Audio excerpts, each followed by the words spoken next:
Maggie Wu, Chicago Booth, class of 1987.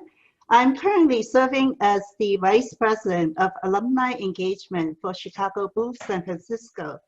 On behalf of Chicago Booth San Francisco Alumni Club, I would like to welcome you all to this special presentation featuring Charlene Li, for a timely discussion about how to be a strong leader during times of crisis and chaos. The current COVID-19 pandemic has drastically transformed the global economy overnight. Many industries and companies contracted and disappeared swiftly, while a select number of companies and industry players managed to thrive in this difficult environment. While some organizations or individuals transform and thrive, while others fail. We're going to explore this intriguing situation and the importance of disruptive mindset with Charlene tonight. For the past 2 decades, Charlene Li has been helping people see the future. She's the New York Times best-selling author of 6 books, including her latest release, The Disruption Mindset, Why Some Organizations Transform While Others Fail, and Open Leadership, as well as co-author of the critically acclaimed book, Groundswell. Charlene is an entrepreneur who founded and ran Altimeter Group, a disruptive industry analyst firm that was acquired by Profit in 2015.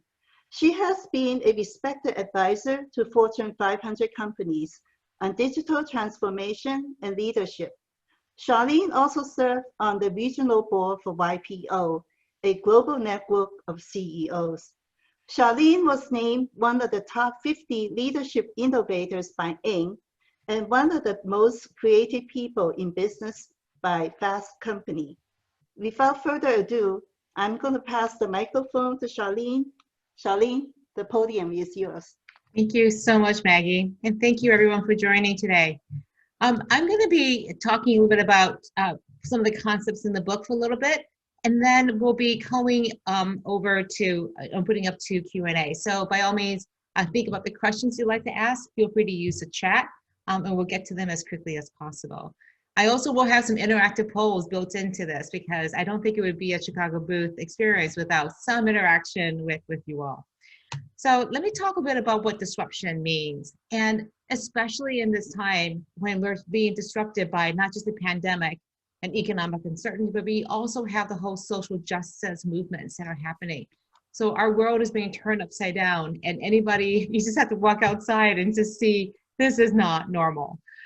So one of the things that I really think, though, is that disruption isn't always a negative thing. I actually think that disruption is actually an opportunity for change. And it's that mindset that says we can either sit back and just wait for things to blow over, or we can actually look and say, where are those opportunities going to be? And what we've seen in the past is how people think about this determines whether they're going to be a victor or a victim of disruption. And it really is a choice. How are you going to look at these times? Are we going to sit back and do what I call a turtle, hide and wait?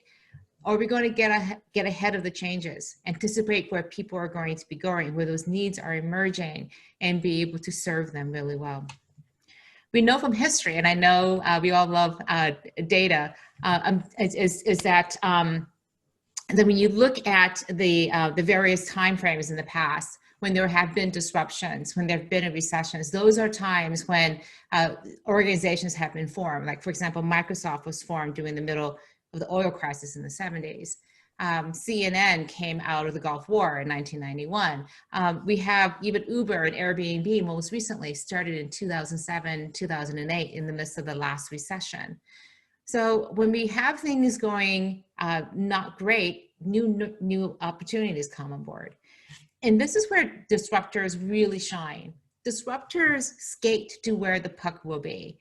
We may have some hockey fans out there, and you know Wayne Gretzky, this is his famous saying. And everybody else would be skating to where the puck is, but he could understand and anticipate what the future would be. And the thing about Wayne Gretzky is that he didn't just do this naturally, he trained for it.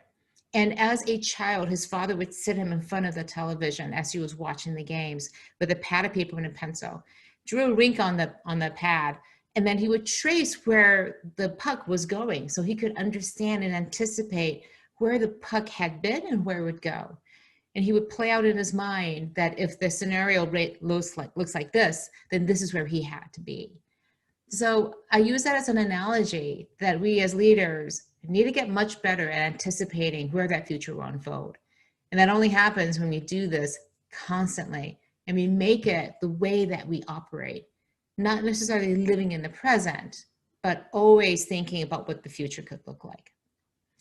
So I want to give a quick example of this. Adobe, Bay Area favorite, went through this kind of transformation about 2010.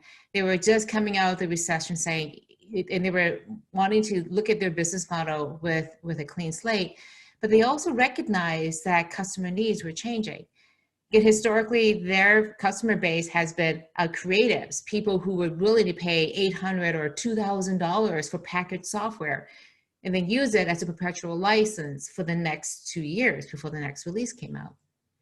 But they also realized that the world was becoming more collaborative, and the people were starting to use devices like their phones and tablets, and packaged software just doesn't work on those kinds of devices. So they took a long, hard look and said, do we need to go into the cloud and be able to enable a completely different type of customer experience? They had a few problems with this though. Their core base of customers wanted nothing to do with this. They wanted nothing to do with a SaaS-based model, business model, everything in the cloud. They were perfectly happy with what they already had.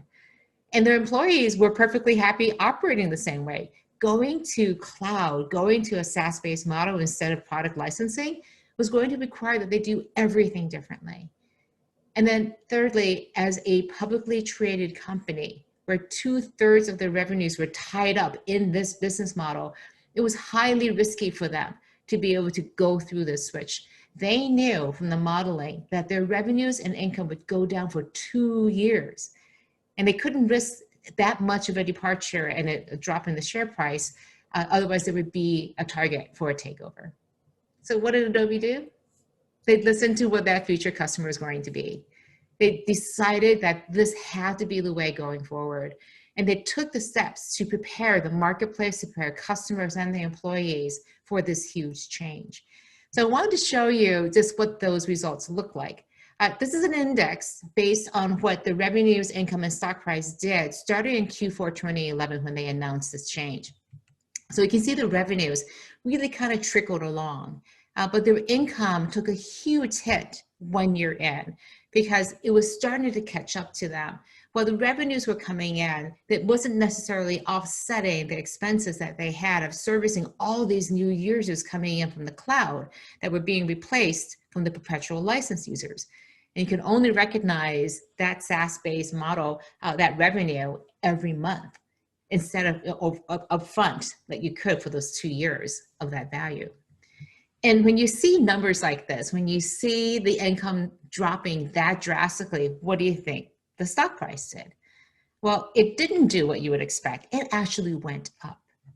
The CFO would go to Wall Street that quarter in Q1 of 2013, and he said, I've got great news. We lost a ton of money. Isn't that great? We are exactly on path of where we wanted to be. And the stock market agreed. And this worked because Adobe was very clear about what they were doing. They set the expectations that the income was going to go down, and they hit the number going down. But they also said we are going to be losing money as we go through this change. And the right number to be looking at is the high number of subscribers that we were converting over, and in particular, the nature of these. It was a new addressable market. Instead of hitting people who had to pay $800, $2,000 to just get in, they were now getting in for as little as $10 a month to be able to use Photoshop. And that opened up their market tremendously. And so that's why the stock price was going up the way it did. Now, this is extremely hard to do. And the reality is that most companies take this one business approach, which is to serve your core customers, your best customers, extremely well. And what Adobe did instead was just the opposite. They didn't completely ignore, but they turned their back on the people who wanted those perpetual licenses and instead went to this future. And so this is the hardest thing to do. And the reason why disruptors are so good at what they do. They are very careful not to be blinded by the most profitable customers. Instead, they put on these sunglasses, these disruption sunglasses, and they're able to see their current customers for who they are. Wonderful, great, current customers who may or may not represent what the future could look like. So I want to give you 3 ways to be able to focus on that future customer. The first one is to look for your future customers in your adjacent users. And this is an adjacent user theory that was really well done. And the idea is that you look at your successful users and you look for the people who are right next to them, who aren't the people who are buying in. They may be the people who are coming in for a trial but never come back. They may be the people on the fringes that you just go, we can't serve them very well. Well, maybe you could, and they represent new markets. So that's one easy way to be thinking about just where are these users? They're probably in your orbit right now, but you have to be willing to look for them and to serve them. The second thing you can do is to spark curiosity about who these future customers are. The reason why this is important is that you can't keep this task of looking for your future customers only to a small group of people. It needs to be the entire organization. And so empathy maps are a great way to do this. Imagine that you have your future customer in the middle. Who are they? Not from a demographic or psychographic perspective, but what do they say? What do they think? What do they do? And how do they feel? By building empathy for who that customer is, it enables people at the very front lines of your organization to recognize that customer, that future customer, when they happen to see them. And when they do, they send up the signal and say to everybody, come over here, look, we have a future customer. Gather around, let's learn about them as much as we can. The third thing I would encourage you to do is to put your future customers in your dashboards. And this is about making sure, first of all, that customers are in your dashboards for as many people as you can in the organization. But in particular, once you know who that future customer is, build alignment across the entire organization. Because what you want to do is to make it very clear with the empathy maps who that person is. You want everybody to be able to literally fall in love with your future customer so that you can't do anything but resist to chase after them as fast as you can. And the way to create that vision of who that customer is to put them right into your dashboards. I had a chance to look at Mark Zuckerberg's dashboard back in 2010. And in the first column were all the people who were using Facebook on the web. And in the second column were all the mobile web users. And this is before they had any app, before smartphones were really taking off. But Mark Zuckerberg realized that this was an important segment that he really needed to understand. And the beautiful thing is everybody inside of Facebook can see his dashboard. So they knew what was important to him and therefore what was important to them. So those are 3 quick ways to think about how to focus on your future customers. But I also want to talk a little bit about leadership. And in particular, how disruptive do you need to be? And I think about disruption as a quotient, as a scale. It's not an absolute. You can go from one, not very disruptive at all, you like being in status quo, to being very, very disruptive.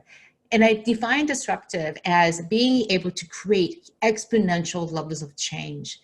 It's not enough just to say, let's talk about the new technologies. Can you actually make that change happen? So I thought we'd do a quick poll here.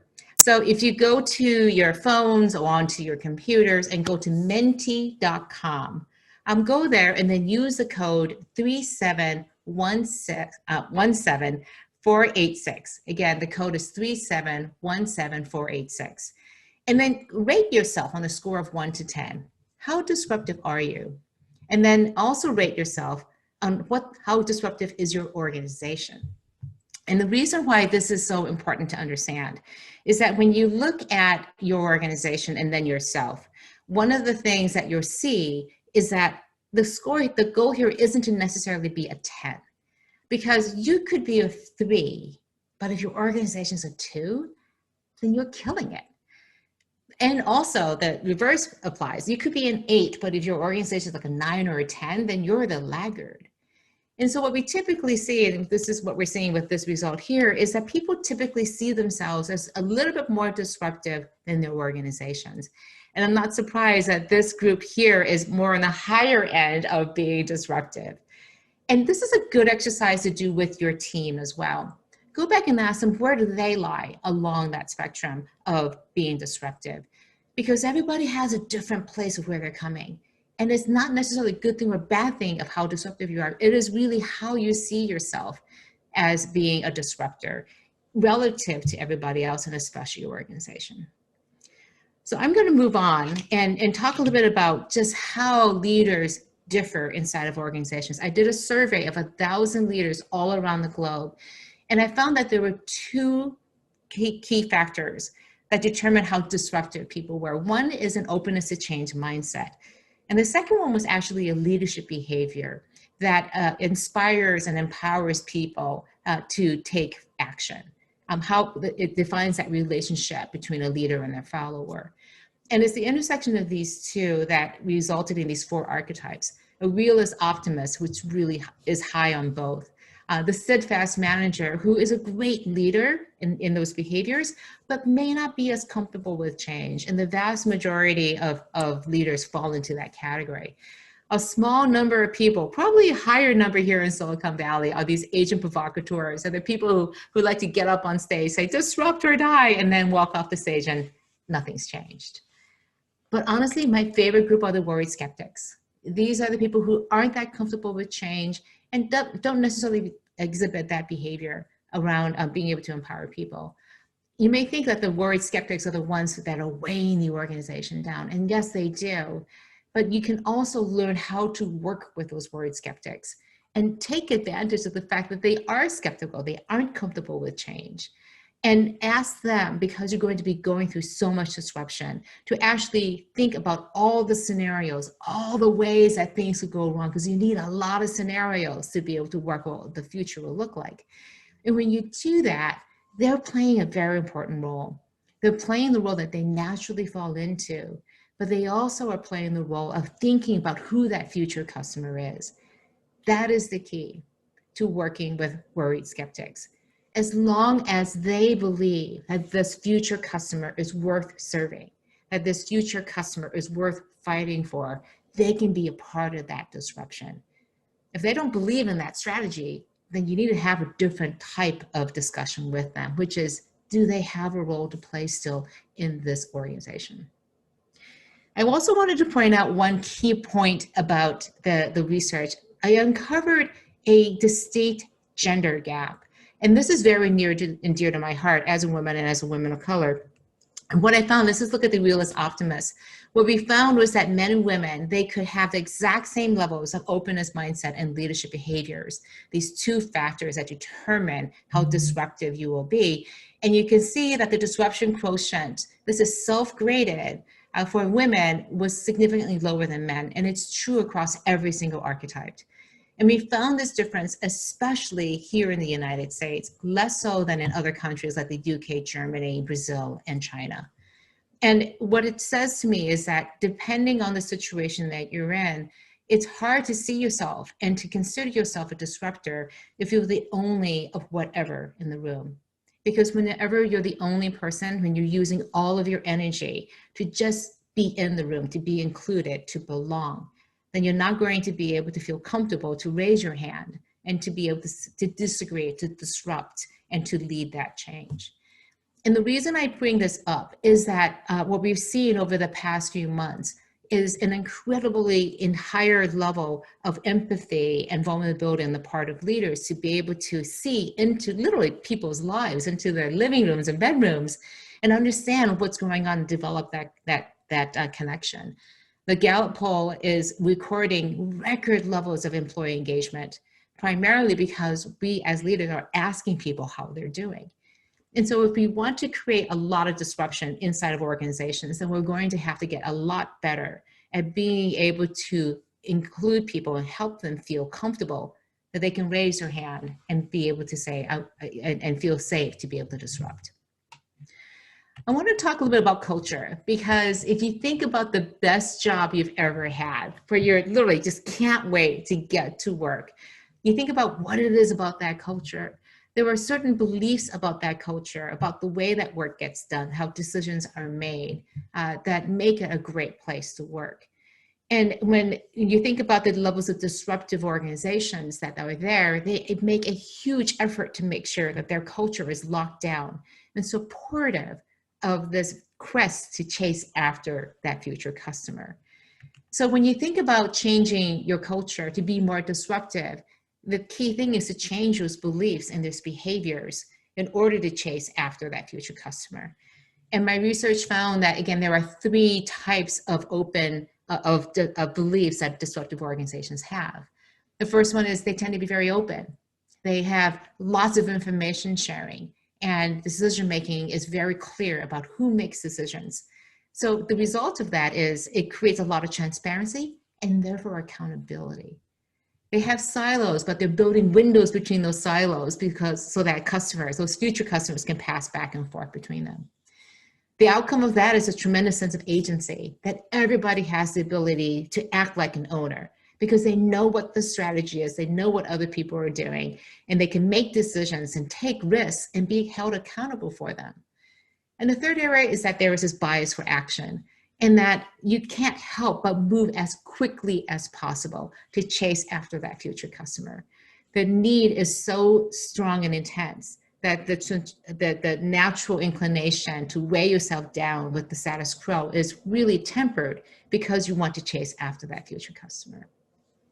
So the question to ask yourself is, what's holding you and your organization back from being more disruptive, from being able to take on more change? What are the beliefs that you say to yourself? And I wanted to open up just one more poll here before we open up for Q&A. This is an open-ended poll, so go back to menti.com. It should just refresh automatically, and use the code, again, 3717486, and put in there, what are some of the beliefs that are holding you back? Some of the things I've heard from organizations is, well, I have to ask for permission for anything to do. I don't have permission to make change happen. Or somebody else would say, it's not my job. It's the innovation people's job, or it's strategy's job, or it's marketing's job to do this. It's not my job to think about the future customer. I love the response here of compliance. Compliance is there to make sure that things don't go wrong. But what is that dialogue you want to have with the compliance group to help them understand that this is a future worth going after? I love this one in the yellow. Everyone is empowered sometimes, and it goes in too many directions. So is there alignment? It's one thing to have empowerment, but if people are empowered to go in every possible direction and not in the right direction, that isn't helpful. Getting fired, being afraid that you're going to be fired for being too disruptive, assuming that customers don't want to buy SaaS, centralized hierarchical control, a lack of communication. I love this in orange, too much comfort in dealing with the normal procedure. I hear from organizations all the time, this is the way we've always done things. It's worked for us. Why would we change? This is the way we've always done it.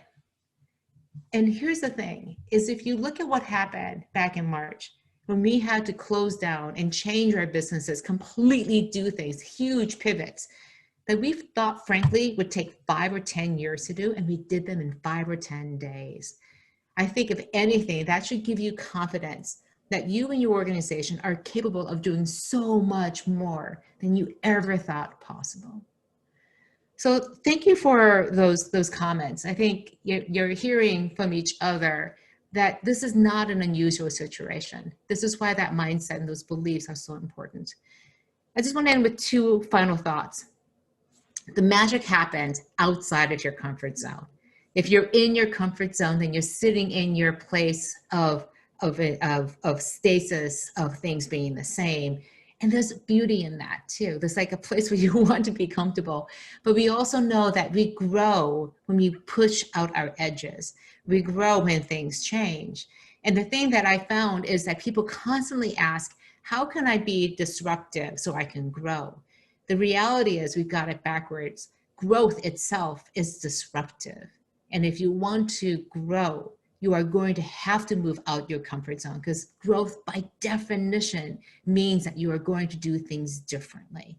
And the reason why so many organizations fail in their transformations is they get to that point and they're not honest with themselves to say, this is going to be a difficult journey. Let's prepare ourselves for this. And when they get to that difficult point, they pull back.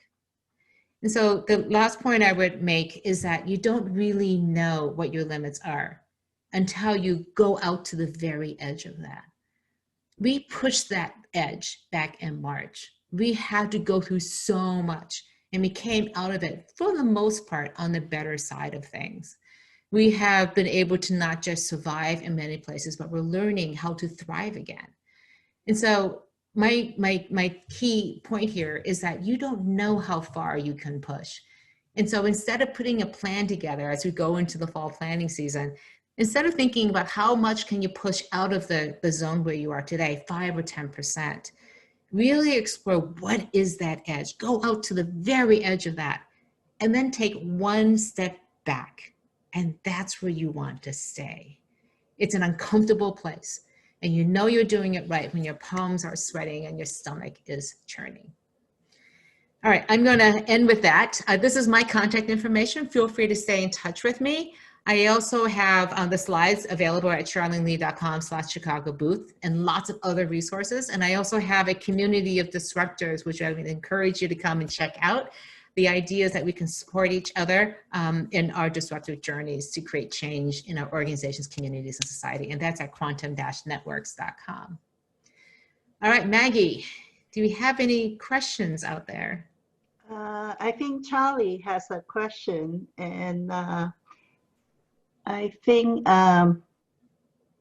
Leanne, can you unmute Charlie and let him ask the question?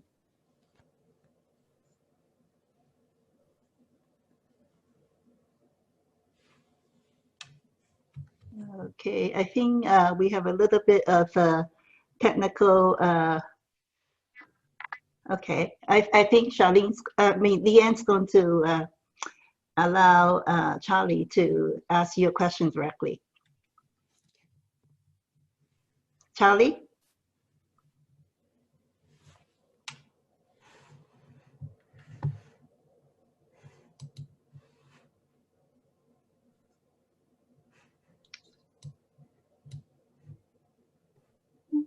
Okay. Okay, well, maybe we'll move on to a different question and let Charlie ask his. Oh, okay. Okay, maybe let's move on to a different question. I have a question here for you.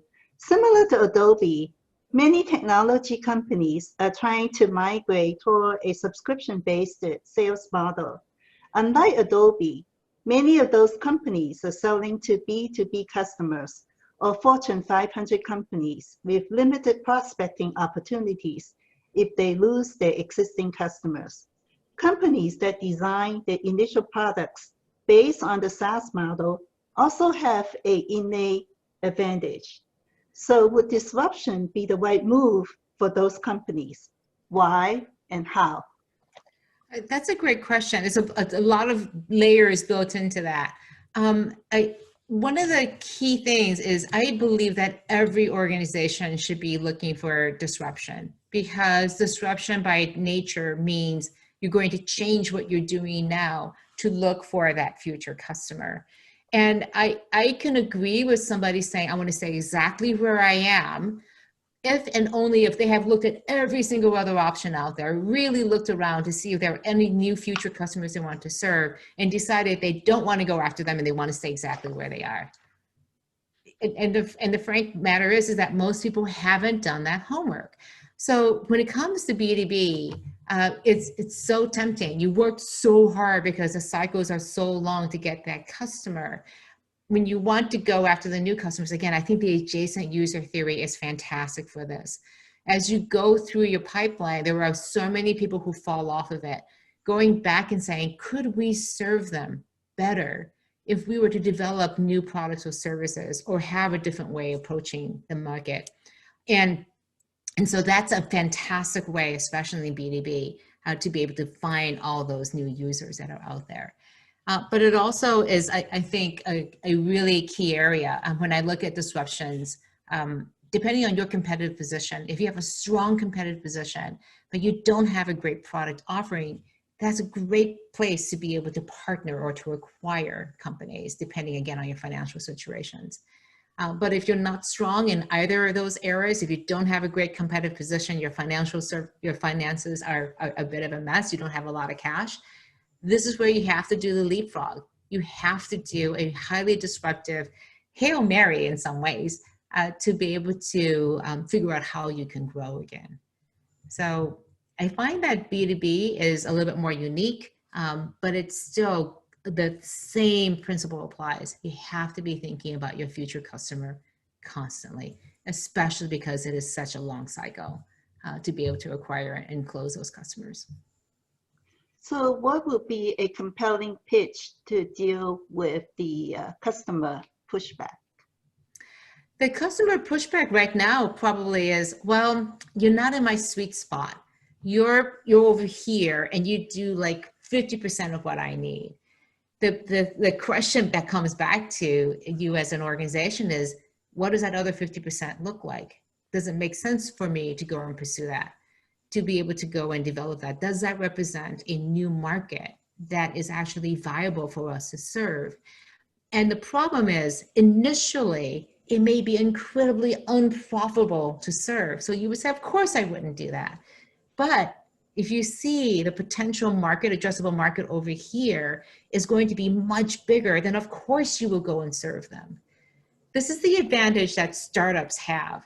Startups don't have any choice but to go serve unprofitable customers that nobody else wants because they don't have any current customers that are tying them down. They don't have scale, they don't have brand, they don't have processes, they don't have people and talent, they don't have cash. They have none of the advantages that an incumbent has. And they have this one advantage of not having their existing customers. And if you look at an incumbent, they have all of these benefits and be able to go after that. But they have this one huge liability, which is their current customer. I'll give one quick example. It's a consumer example. And that is when MySpace was creating their social network. They were one of the biggest ones to come out in the early 2003. And they doubled down on their core user, which was a music lover, primarily centered in LA, independent music oriented. Facebook comes along, goes after the college market, completely saturates that. And instead of doubling down on the college market, Mark Zuckerberg goes, well, where can we grow? And they did the exact thing that their college students didn't want to do. They let in their parents. But they did it knowing that that network was so strong that even with the parents in that environment, the students wouldn't leave. And so I think that's one of the best examples I know of an adjacent user that they went after in order to grow their market, to address that market. And they didn't completely turn their backs on the college students, but they didn't give all those college students exactly what they wanted. One of them, which was, I don't want my parents to know what's going on in my life. So they let them in. So I have an alumni that work for a company who has already sold products to the majority of all the Fortune 500 companies. So in terms of prospecting, there's very limited opportunity for them to get outside that comfort zone, like you just mentioned. So how do they deal with the internal tension? You know, if they lose some customers with a new strategy, there could be a very serious financial consequence. It could be. And again, if you look at the surface level, I mean, when Adobe moved their services over, they had something like 50,000 customers sign a petition saying they wanted to go back. And Adobe goes, sorry, we burned the boat. We're not going back. We're not going back to package software. This is the last edition. We're never going to give you another one. You can use it for as long as you want, but we're not going to give you more. 50,000 customers saying, but we want another one. They go, nope, if you want it, you have to buy this. So it was really hard. It was a very tumultuous time. Customers were up in arms, employees were up in arms. They were worried about the stock market. And so it was really hard, but they stuck to it. They didn't blink. They fully believed in this strategy, and that's what it takes. If your organization's determination to go after this new market is so thin that the minute you have a little bit of financial distress that you pull back, then it's not a robust strategy. And what I find with a lot of disruption strategies is the minute you hit a roadblock, people go, this is too hard, we're going to go back. And this is the thing that I find with disruptive organizations. They don't have a going back. They so believe, they have fallen so much in love with that future customer. They've done all the work around it that they're willing to bet their future on this new customer. And that resolve has to be there, that work, the research, the scenarios. I mean, the Adobe had rooms just covered with spreadsheets modeling all of this to make sure that they felt comfortable across the board with this decision. It was hard, hard work. And we typically don't do that kind of hard work, alignment across the entire organization to make sure that this is the direction we want to head in. Okay. The next question is related to the pandemic. The current COVID-19 pandemic has drastically transformed the global economy overnight.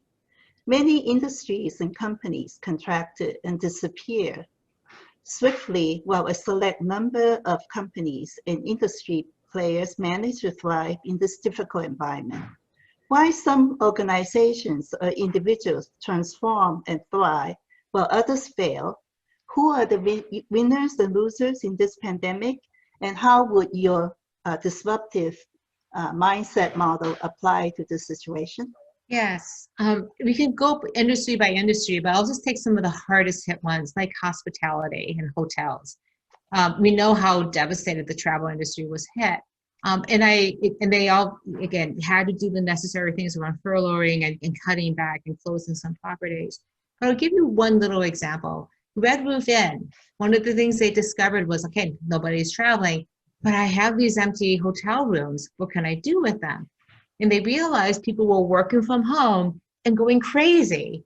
And so they said, come and work in a Red Roof Inn for the day. We'll charge you $25. Don't stay overnight, but just use a desk so you have a quiet place to work. And people were signing up for this left and right because it just made a lot of sense. And this is where, again, when you can see where that need is coming from. They didn't see their audience anymore, their customers as travelers. They said, who needs a room? So they were able to pivot. The same thing with restaurants. Some restaurants just closed and said, we'll just wait until this whole thing blows over. But other restaurateurs said, how are my customers? What are their needs? So they simplified their menu, actually started using the supply chain to deliver meat and other vegetables to people. They pivoted by understanding those customer needs. So I go back to the people who are thriving right now, people who are transforming, are the ones who are really doubling down on understanding how customer needs are changing. And if you wait too long to do that exercise, everybody else who is doing this is getting a head start ahead of you. So that's the biggest difference that I'm saying right now, is that people who are doing well very early on decided to really listen to their customers. Our research has shown that the customers who are doing really well in transformations and with COVID doubled down on data sciences, intelligent agents to better understand and hear what's happening with people and their customers. They accelerate their investments with COVID because they saw the importance of understanding how customers were changing because of COVID. You have written extensively about leadership and also social media. So we want to ask you a question related to that area as well. What current factors are creating new challenges to creating real belongings in the workplace? What should leaders be doing now in the pandemic to strike the right balance between technology and relationships? Who are the role models for doing this effectively? And how do you build a disruption culture when everyone is working remotely? Yeah. I mean, there are some great models of organizations like GitHub. One of my friends runs Acceleration Partners. They've been remote, 100% remote since 2011, professional services firm. And what they all do is it's about making sure that the culture is aligned and making sure that they're putting a huge amount of effort into making sure that people have this relationship with each other, that they're building trust and connection. So it's taking time to actually do fun things like fun trivia hour nights on Zoom with each other. It's about the classic things that we do around creating rituals of recognition and of passages, of welcomes and goodbyes. And it's also about checking in constantly. And here's the thing, is that all those things that I just talked about are things we do in real life. We do that in the office. And we have to continue doing that, and people aren't in the office. And I think a better way to think about this isn't that people are remote or in the office. Think about it as everybody is distributed. The reality is, even when our offices come back, the vast majority of people are not going to want to go back. Well, they want the flexibility. So you will always, from now on forward, be working with distributed teams. Here's the thing, is that if you are going to communicate and communicate really well, when everybody sits around you, people have this sixth sense of what's happening because they can absorb it. But when they're not, you have to make an effort to write things down, to document it. A casual conversation needs to be captured and shared with everybody else. Those are the extra steps. And as a leader, you can't always just turn to the person sitting next to you or closest to you. You need to be able to think about who's the right person to be able to execute on this task, no matter where they are. So it's a different way of thinking, but it goes back to what is really good leadership. Leadership has always been a relationship between people who are inspired, who are aspire to create change, and the people who are inspired by them to help them follow and create that change. That has always been the case. And if we as remote leaders, we have to get very, very good at being able to develop that relationship. And it takes time and care and attention and a huge amount of empathy and vulnerability. So I think in many ways, the increase in employee engagement is that 40% of people are now feeling engaged, deeply engaged in their work, is because we as leaders are doing a better job of having empathy for what people are going through these days. I'm very hopeful about us becoming better leaders because of this pandemic. Thank you. I want to ask you a question that's next, that's very close to my heart. As an active volunteer for Chicago Booth, I have organized a number of seminars for University of Chicago Life Science Affinity Group and Chicago Booth San Francisco Alumni Club, with more than 700 alumni attending the different events that I help organize. I have also attended many startup events and also MIT alumni events as a spouse. I have also done some projects for University of California, Office of the President, to help launch innovation programs targeting the 1,400 startups affiliated with the 10 campuses in the University of California system. Needless to say, I have a chance to talk to a lot of university alumni in my professional work and volunteer work. I want to ask you a question. Interest in entrepreneurship took off at Chicago Booth during the 2008 recession, when recruiting from Wall Street dropped dramatically.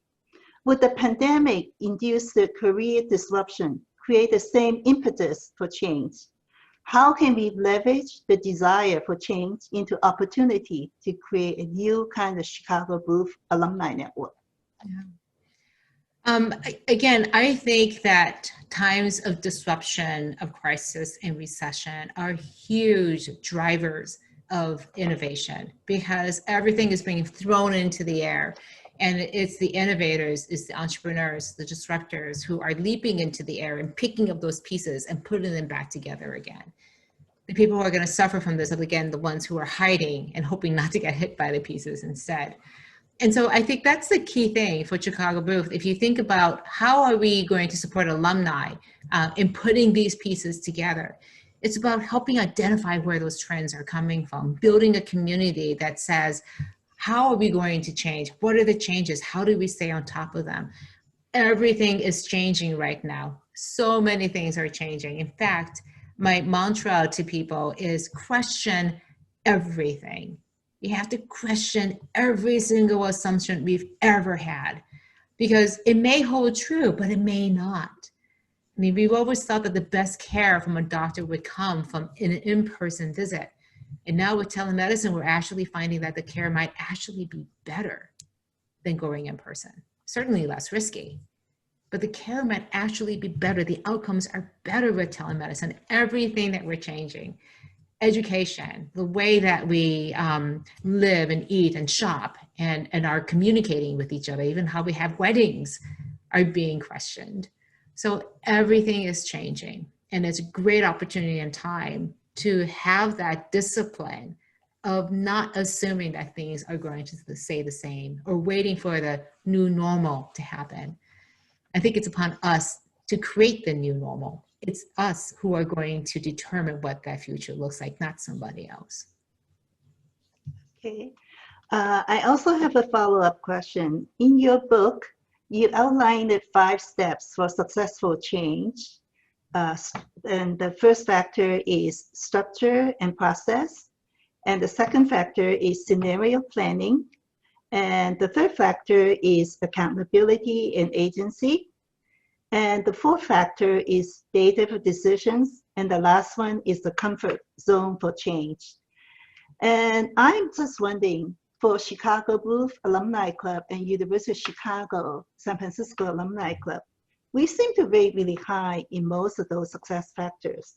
And yet the alumni engagement level is far from ideal.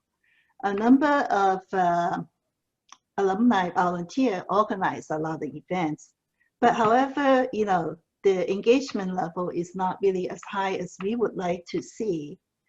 And self-interest is a key driver for a large number of alumni interactions. And some people would prefer to enjoy the rewards from a strong alumni network and not too sure about how to play an active part in building the community. So what concrete steps can we take as leaders and followers alike to change this mindset? And what are some of the incentives need to be in place to transform the alumni network and alumni relationships? Right. I've been involved in a lot of alumni associations too as well. And the biggest challenge is people are so busy, and the ties that are there within an alumni network are the fact that we went to the same school, but we don't actually know each other. And so what are the benefits that come from knowing somebody from the same school? Well, it's typically, I know to hire, I can recommend different people in that network, so career oriented. But also, I think there's a whole bunch of life aspects too as well. We're all going through similar experiences of career and family and life. And so I think the easiest way to be thinking about this is when you see that engagement that happens, to double down on that, because it's not always these events. I mean, these events are great from a content point of view, but it's that connection. When people have that connection and form a community, and very importantly, feel like they are included and they belong, that's where engagement goes up. So it can't just be content and programming. I do believe that the highs that are bounded, for example, with your classmates, I know from my business school class, from my section, we are so bonded together that we still meet on Zoom, and the women from my section in particular meet every 2 weeks to get together and talk because of the pandemic, but because it was those bonds that we created 30 years ago that are connecting us now. So I think that the relationship part is where the engagement comes from, because you want to be able to support each other. You want to hear from each other, and you begin to share a lot more of what is it that you actually want to have that engagement. The two go hand in hand. The engagement can create community, and the community will create more engagement. But it always has to be with that idea of how are we going to create deeper relationships with every single engagement that we have. So what should I say to the people who mentioned that, okay, Maggie, if I help out and work on this, what's it in it for me? Well, if the value proposition is I get to connect with other alumni and learn from them, right? And it's something that you have seen from your previous interactions that it was valuable. And so again, without having that evidence to say that if I had not seen value coming from that experience of being able to engage with this group and audience, then I'm not going to want to replicate and repeat it again. So the easiest way is, so people, people were commenting on this chat, this was a great experience. Come back to them like, hey, let's create this again. What ideas do you have to make this a better experience? What else is relevant? So it's not an easy thing, and it will go in waves, I find. But what you will find is that when there is an expectation that when you want to make something good, I call it the give and the get expectation. You only get when you give, and you get a lot more when you give. That has to be a part of that community ethos in order for it to work. Otherwise, that spinning wheel, that flywheel never gets going. Great. Thank you, Charlene. Thank you for taking your time to share your expertise in leadership and disruption mindset. We really enjoyed your seminar, and we look forward to another talk with you in the near future. Thank you. Thank you. Stay in touch. Bye-bye. Bye. Bye-bye, everyone.